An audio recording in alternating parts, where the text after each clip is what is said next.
ఓం నమో వెంకటేశాయ. ఇక్కడ మేము కళ్యాణం చాలాసార్లు జరిపించుకున్నాము. మాది ముక్కొల్లు గ్రామం, ఇక్కడ గూడూరు మండలమే, దగ్గర గ్రామమేను. అసలు ఎంత చక్కగానో జరిపిస్తున్నారు. ఎంతో సత్సాంప్రదాయంగా చక్కగా అంత వివరణతో చక్కగా ప్రతి కార్యక్రమం చక్కగా తలంబ్రాలు పోయటం కానీ, జీలకర్ర బెల్లం పెట్టడం కానీ, స్వామివారి గురించి చక్కగా వివరణ చేస్తూ ప్రతి సన్నివేశాన్ని చక్కగా అందరికి భక్తులకి చక్కగా వివరిస్తూ చక్కగా చెప్తున్నారు. ఎంత అసలు మహదానందంగా జరుగుతోంది కళ్యాణం. ఇక్కడ ఎంతో ఆనందంగా అనిపిస్తోంది.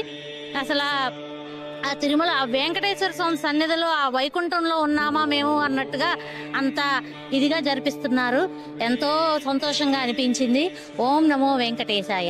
విజయవాడ నుంచి వచ్చాడు కళ్యాణం చేయించుకున్నాను. ఇవాళ కళ్యాణం చాలా బాగా జరిగింది. తిరుమల తిరుపతి దేవస్థానం ఎలా జరుగుతుందో కళ్యాణం అలాగే ఇక్కడ కూడా మన డోపురి వెంకటేశ్వర స్వామి గుడిలో కూడా కళ్యాణం అంత బాగా వైభవంగా బాగా చేశారు.